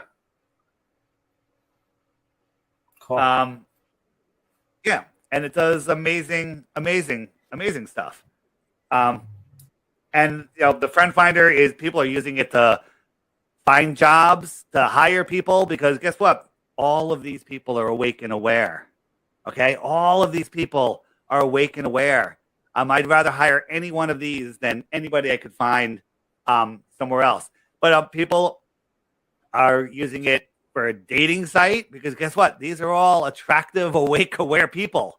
All right, so you have more in common with one of these blue dots than any dating site can put you together with. So it's a way to bring people together. So it asks for a referral code. Okay, so referral code. Hold on. A referral code is if somebody like in my app. Don't go past screen. If I click right here, this is my referral area, and it shows you that I have 41 people. Don't use my code. You're going to use code Lowry, Lowry. That was who jumped on. We'll give him the referral point. Okay, Lowry. All right, and so now he just got a referral. And what are the referrals good for? Well, one, everyone likes waking up flat Earth, waking up people to flat Earth. Okay, and so that's just a good thing. But in the app's $3. But if you want to send messages to somebody or read messages from people or use the profile section, you have to be a subscriber. And the subscription, ready? It's $11 a year. Okay, nothing. You bought me a margarita. You forgot to tip the bartender. But if you don't want to pay the $11, you can get in 11 referral points, and that pays for the year. So all you get to do is tell 11 people about the app. They use your referral code. You have 11. Cash them in, and now you've bought a subscription for a year. So that's the app in a nutshell. But the app shows you, if you go to the images section, I hit the colorful wheel, and here are images. Like you're talking to somebody like, yeah, we went to the moon. You're like, oh, we went to the moon in this thing. And you can text these pictures. You can email them. You can save them. You can show people, look at this. This is a spaceship. Are you freaking kidding me? Look at this stuff. This is like a homeless tweaker shelter, right? This is nonsense. And they want us to believe that this thing landed on the moon with two guys in golf clubs and a dune buggy. Okay? In it. So you know what? That just made me think of something else that kind of hurts my brain. Neil Armstrong, first man on the moon. Who filmed that? Was filming that? Yeah. I mean, right. That is one thing that kind of blows my mind. What if the world was set up like this? We live here. Here's Antarctica, and there's more. What's out here? Okay? Mm-hmm. This is the map I like the best, right? We live here. I've looked into we live here. Right? This is our pond with different rings. There might be 3 suns, 1 sun, 2 suns, and 3 suns. They go around. But then here are other pieces of the planets. Okay? Other worlds right here, just thousands of miles away, not incomprehensible, impossible light years. Okay? Where's the artist here getting the source of information to think that? Here's the question. This is a book. If you go to the book section and scroll down, it's the navigator who crossed the ice wall. Short book, great book. There's 3 of them. I just got the other 2, and I haven't read them yet. But it's an amazing story. Whether it's real or not, can't tell you, but it makes a lot of sense. Basically, it takes Star Wars and puts it here in a physically possible world where there is conflicts between these puddles. There is a federation of planets, pieces of the plane. And there's people that do travel in between them, and there's hostile areas and not hostile areas and safe lands and all sorts of stuff. But one of the things they said in the book is that every human has this connection to the source. And if they're connected to the source, they become very powerful. The more connected they are. Well, the source, what does that sound like? The force. Mm-hmm. Like they're telling us truth. Source is the force from Star Wars. And and traveling in between these intergalactic or plane, whatever the word, across the plane, that is physically possible. Going to, a space vacuum in the middle of nowhere, in a space vacuum to distant planets is just ridiculous. Our closest planet is 25 trillion miles away. You can't fathom that distance. And then that would make traveling all that in the outer space. So if you're traveling at 100,000 miles an hour, it would take you 28,000 years to get to the closest star. Okay? Uh-huh. And the other ones are magnitudes farther. Or if there are more lands, which I personally think there are, but we just want the right to go out there, or you can just travel to these ponds. This might be, what is this, 100, 200,000 miles, maybe 300,000 miles. I mean, that's like a light second. They're talking light years, nonsense. So then the planets that we're seeing could be luminaries for these other ponds. I don't know. Again, we don't know what the stars are. We don't know where their source is. We don't know anything. They can be coming from the center of the Earth, being projected up like a freaking planetarium. I don't know. The southern stars could be reflections of the northern stars. There could be 4 different rotations in the south, right?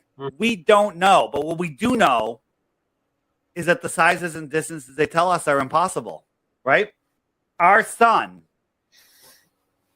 at 93 million miles away is the size of a coin held at arm's length. If you moved it a mile over your head, it would fill the entire sky. If the sun was just a mile directly above you, it would fill your entire sky, horizon to horizon. Okay? You agree with that, right? Mm-hmm. With me? Mm-hmm. So we move it 93 million miles away, it's the size of a coin. So it went from the entire sky to the size of a coin. If I doubled the distance, how much smaller would it get? A dime? Smaller coin? What if I made it 8 times as far? Could you even see it?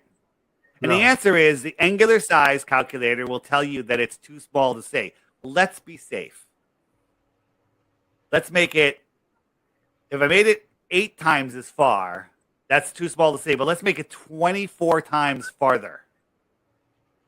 Because that would be a light day.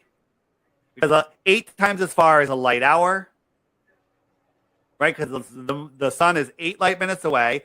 So 8 times 8 is 64. We'll call that a light hour. 24 times farther than that impossible distance is 1 light day. Okay. Now they tell us our sun is 400 times bigger and 400 times farther than the moon. That's why they look like they're the same size, or maybe they're just the same size, right? So scaling and distance, they tell us is working. So let's use scaling and distance to prove their nonsense. So at a light day away, the sun is magnitudes, many times over, too small to see. Okay? Many times over. Scientifically provable. Polaris, they tell us, is 48 times bigger than our sun. So we bring Polaris to here, we move it 48 light days away, it would be the same impossible size to see. Magnitudes. Magnitudes too small to see. That would be 48 light days away, not even 2 friggin' light months away. And they tell us Polaris is 433 light years away. And we can see it with our naked eye. Here's the problem. Half the people or more listening to what I just said short-circuited because they can't follow the simple math. Because we weren't taught to think. We were taught to memorize and regurgitate. And we can't prove it. We can't get out there unless we have millions of dollars. But hold on. If I told you that we can prove it. We can prove what they're saying is a lie because it's scientifically impossible. Right? We don't know, I don't believe the sun is this giant thing. I believe it's right here within our atmosphere. Okay, whatever it is, it's a projected point of energy. But they tell us that the sun is a certain distance. Okay, well, they tell us polarity. We can keep moving things, right? And I'm using their distances. 93 million miles times 8 times 24 is a light day. Impossible to see.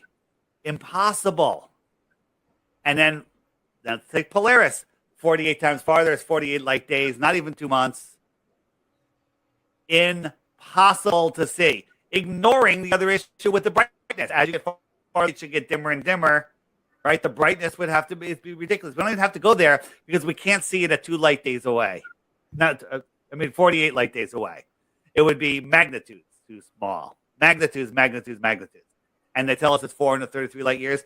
433 light days away would be ridiculous.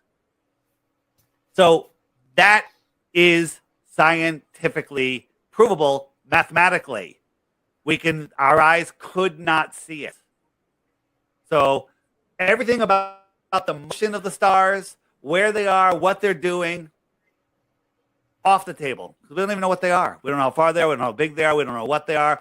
So when someone says, well, they rotate the other direction in the south, there's a whole bunch of reasons that could happen. We don't know. We don't know what they are. So stop talking about the lights in the sky, thinking that you know what they are.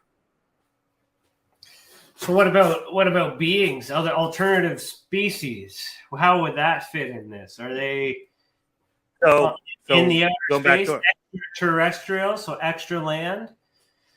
Extra land, extraterrestrial. Look, if somebody came to visit us from here, they might be considered an extra terra, extra land, extra territory, an extraterrestrial from where? The outer space, coming to the inner space. They can come here, they can abduct you, they can anally probe you, and make back to the inner worlds. Okay? Yeah. And then that, right? is that a black sun that I saw in that? Was that a black object? This one. So who knows, like, where these maps came from? But this got a black sun, and it's got some weird stuff in it. Some very interesting stuff. The Summer's Gate, very interesting. Maybe that's why they're trying to avoid global warming, because maybe this is when this gate opens up during the long scale, what they call the summer, where we might be in the summer right now. The world might be in the summer season. I don't know, but we want the right to explore. We want the right to explore our world. We want the technology that they're hiding from us, right? Mm-hmm. Right? Airships. They took airships away. They demonized hydrogen, and NASA controls all the helium in the world. Right? Yeah, they need it for all of their satellites. Yeah. Yeah, they do. Exactly. So the app does all of that and much more. And everything can be found at flatearthdave.com, right? Be careful. There's a lot of people go to the Android store, and there's a bunch of anti-flat earthers that they tried to do what my app did, but they're so far behind. But it just leads you to nonsense information, and it has the same name. Just go to flatearthdave.com, click the link at the top, the big banner, and then you'll get the right app. And make sure you use what's your referral code? So go. You open up your app right now. Go into the friend finder. Are you in the friend finder? I don't know. I don't want people to know where. Which one's the friend finder? You're not. The handshaking, right? You logged in already, right? Yeah. Custom. Okay. And then see there. So go to click the little pencil and create a custom referral code. Like, call it TinFoil. Whatever you want. You have up to 7 characters. What freaking pencil are you talking about? Hold on. So right here, there should be a pencil. Look where I'm pointing. Right here. Give me a pop-up. Custom referral code. Yeah. So now type in. You have up to 7 characters. So type in. How about TinFoil? One word. Or whatever you want to call it. You can make it 2 letters. I'll figure it out. I'll figure it out later. I was just going to say, tell people now, so anyone that's downloaded the app can use your referral code. Well, I'm having a hard time. Oh. You can't so I press the hands. I press the shaking hands. Yeah. And then it brings up register to use friend finder. So I have to register. All right. So you have to just put an email and a password. No personal information, just an email and password. You can even make up an email address, but don't forget your password if you do that. Yeah, okay. I'm just going to use the standard one. All right, and then once you're logged in, you can click the button right here, and then customize your referral code. Or anybody downloading it, just use code DITRH, deep inside the rabbit hole, DITRH. Since you're being a little slow on putting yours together, I will steal your referrals. Okay, well, go ahead. Yeah, I'm getting there. Shout out to Oxbow Spirit in the chat. Thanks for coming. I haven't been watching the chat. Is everyone behaving in there? Any people freaking out that I'm trying to steal their ball away? I have you full screen, so I had CC manage the chat. So we'll see what. Right. Okay, now what happens. Please fill up to the details. So I can make a username. I make a username, and you can change that at any time, but it's best just to pick one. You can put your name, tinfoil hat, whatever you want. I'm gonna call it the Experiencer Support Association because that's what we are. That's a really long name. Yeah. So call it whatever you want. Okay. I don't think there's a limit on the name. Nope, it took it. Okay, and now click out of that, and then click button on the top left, on the middle button on the top, right here. This button. The orange. Okay, I see it. I got a referral code. They are. Number. So click the pencil next to it. You can change it once. So make it something that's easy to spell, that people will remember, that you'll remember. Like, oh, use my referral code, TinFoil. Yeah, it's actually going to be TESA, TESA, the Experience Support Association. TESA. There you go, right That's there. TESA. There you go. I'm on it. All right, I'm on it. TESA. So someone that, if you download the app, make sure you put TESA when it asks you for a referral code. Okay. I'll have fun with and this. These referral codes can be traded in for sins when you're at the pearly gates. Just another benefit. Another benefit. Yeah. Because when you wake someone up to the flat earth, you unplug them from the matrix and you bring them back to the creator. Okay? So people say, why the lie? There's like nobody in my area. Nobody believes this stuff. Oh no! Oh yeah! No, it takes a moment. It takes a moment to load. It takes a moment to load. You got to give it time. There's plenty of people. That's funny. There you go. Cool. All right. So I want to read you what I call what do I call it? I don't even have a name for it.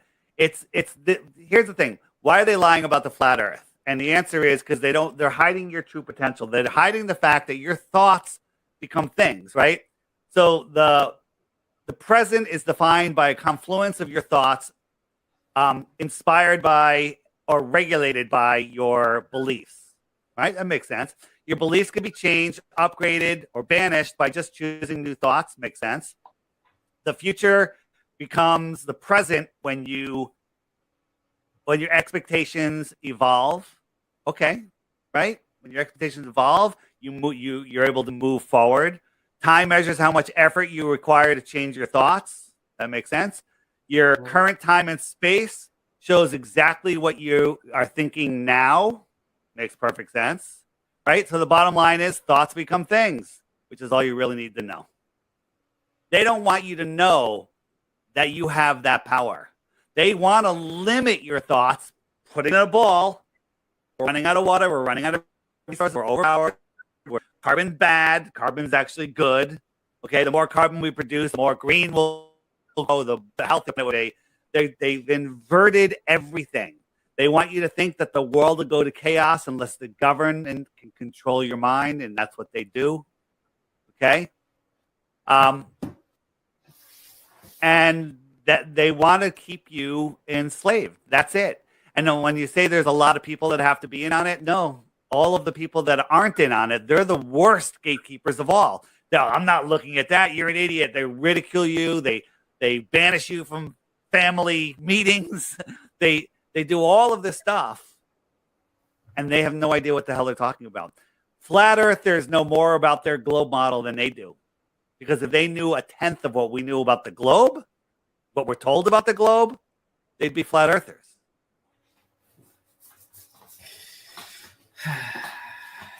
Yeah, I guess.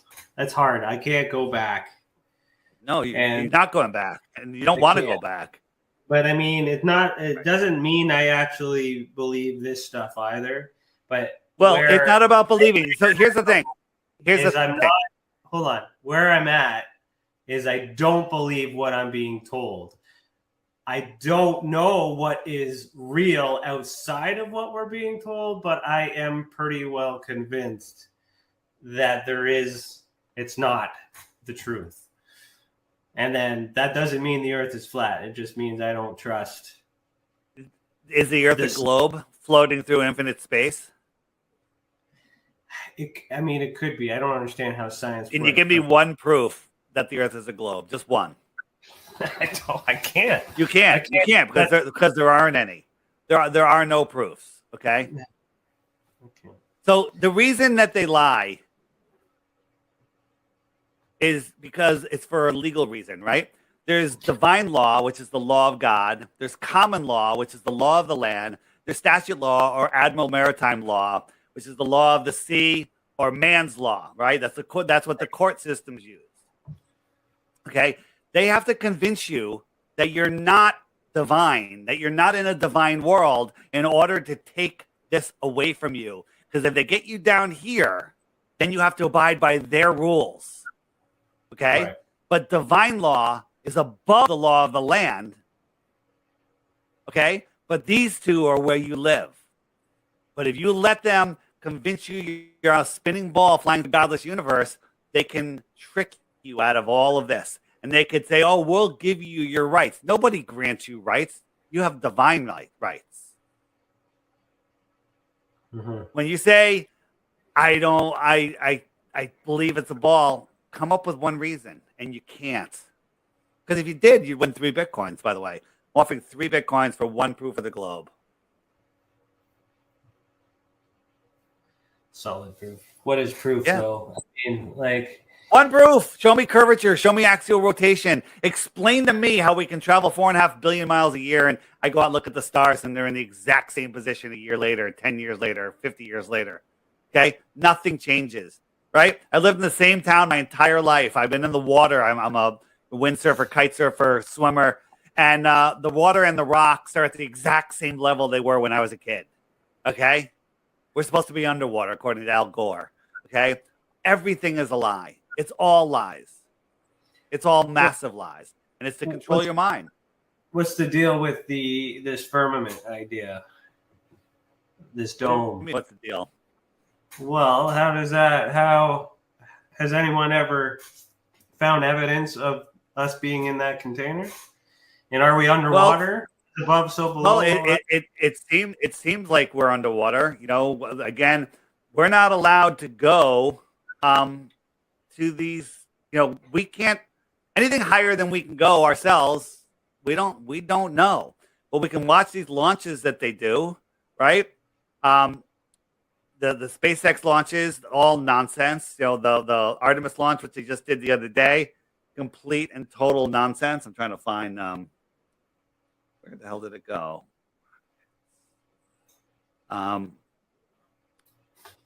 You know about the where is it? Oh, here it is. So you know about the Go Fast rocket? Red Bull. You know what? It went up 72 miles, and all of a sudden it went kerplunk, and it went into something. It stopped spinning, and it stopped its forward motion. It went into a thicker medium. What is that? I don't know. Was it water? I don't know if it was that thick. Okay, but it did this weird thing. It was floating in a weird way. But one thing that happened, which is very interesting, when it rolled on its side, all of a sudden you could see the moon, which is right there. That's the moon. Look at the horizon. That's the moon. Mm-hmm. So if we go and look, it took off in Arizona. The moon was over Australia. Doesn't work on a ball. No, because then if it's on the flat map, can you show the distance? If we're here, yeah, that rocket is a millimeter over here, and the moon was down here under Australia. Yeah, over here. So if that, down here. if I'll show you here. So if it was flat, then when it came up, then it's just like it's right there. It's directly. It's a shorter distance. And I seen this study, or not the study, but I seen the explanation about these weird layovers and flight paths and stuff that seem odd when you're traveling all over a globe. But if you match the trajectory on a flat map, it's a straight line. You know, like there's a lot of, you know, they tell us to turn our cell phones off in airplanes. Is that because they don't want us to, you know, see where we're actually going? Yeah. I don't know, man. I don't know. Well, you know, like if it was really a problem, you know, don't you think terrorists could use it? You know, if it was really about terrorists, it's absolute insanity. Here's an emergency landing. They all the way up to Seattle, right? Which is 1,000 miles out of the way. They got there incredibly fast, but if you look at it, it's actually on that exact flight, on that route. And here's one. This is a good one. This one. From Hong Kong, they're going to the UK, 12-hour flight, and the mother died about 4 hours. The whole family was flying together, and the mother died right in her seat. Died suddenly. Interesting. Okay. And they left her in her seat for 8 hours. They couldn't land for 8 hours. Well, there's airport. There's tons of airports all through here that they could have landed on, right? The problem was two problems. On a flat Earth map, mom dies. Now they're over Russia. One, we're not supposed to fly over Russia, I thought. Well, the airlines fly over Russia all the time. They just don't tell us. Two, if we landed in Russia, help, please. Oh, Russia, good guy. Can't have that. Russia's bad guy right now. And three, what the hell are we doing over Russia? Right? Well, that's one or three. Why are we over Russia? So one, they can't admit they're over Russia, and two, they couldn't land in Russia because then Russia would probably cooperate and be good guys, right? And that would cause a whole, well, maybe we should not be at war. Okay. 8 hours. And then to get to, why didn't they just continue at that point another hour, get to London, but they landed here? Okay. Yeah. There's no other excuse. They were over Russia. You made me think of something that I don't know if it's connected to flat Earth, but it's in that whole lie thing, because Russia, and we talked about mudslides or mud floods, and then Tartaria was a lot of the images that I was showing at the beginning.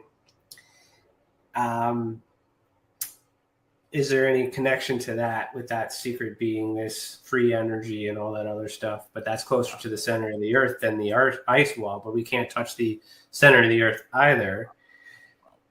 There's mud going on right now in Australia. I don't know what's going on. So there's no question that there was mud floods. Was there a worldwide mud flood at the same time? What caused it? When did it happen? I couldn't answer any of those questions. But there's mud flood buildings here in Connecticut, in New York, and they're happening right now in Australia and in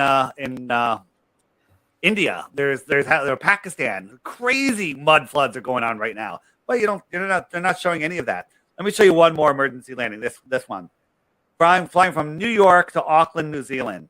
Emergency happened here. They went to Fiji. This is huge distance. Why didn't they continue here? It's arguably the same distance, if not closer. Okay? Yeah. But when we look at it on a flat Earth map, bam, Fiji. Right there.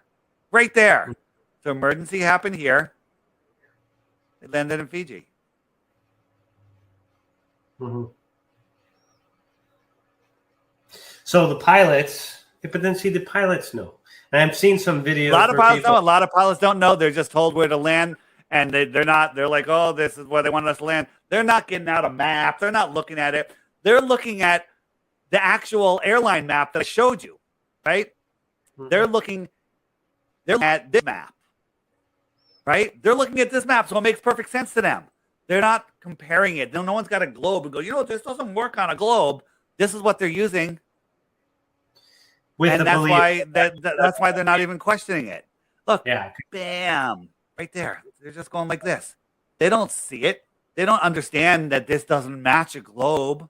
And lots of them do. And they tell us, the Qantas pilots tell us, they're not allowed to talk about it because they'll lose their jobs. They have to feed their families. So they don't talk about it other than amongst themselves. Mm-hmm. So when they go up with stuff, I mean, that's the other thing too, is like you would think they would come out and then curve, and then I don't know, unless the Earth is a lot bigger than they tell us, then the globe thing could be possible. But that doesn't work.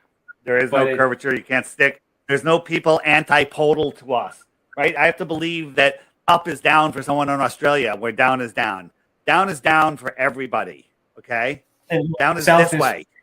everybody too. South is away from south is in different directions. That's south, that's south, that's south, Yeah. and that's south. Okay, Yeah. south is every direction away from the center. Here's the North Pole. Mm-hmm. South is this way. South is this way. South is this way. South is this way. South every direction. If I'm going north, north, north, north, north, north, south. If I'm going west, I'm going south. If I'm going east, I'm going south. West is a circle. Now that's west, right? East is a circle. 90 degrees on my compass will take me right back to where I started from because my needle always has to point towards the north. So 90 degrees is a circle. 90 degrees is 270 is a circle. South is south. South is south. South is my back to the north. And once you understand that, in the app, hit the frequently asked question, what about circumnavigation? Watch those videos. In the app, what about seasons? Watch those videos. Ships over the horizon, watch those videos. Why the lie? Watch those videos. Watch them all. And then you'll know.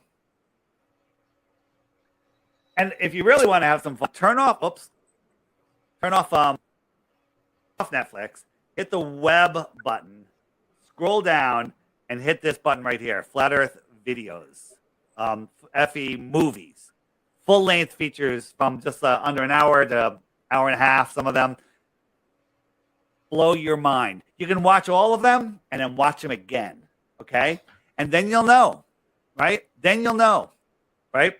This is all the work's been done for you, right? You want to be lazy? It's all done for you. It's all organized here. The videos are put together. The research has been done. In the frequently asked questions, you say, go to Antarctica. What about the 24-hour sun? Watch the videos there. Watch the video called Sorry, Antarctica's Closed to understand why Antarctica's closed or how they did it. Okay?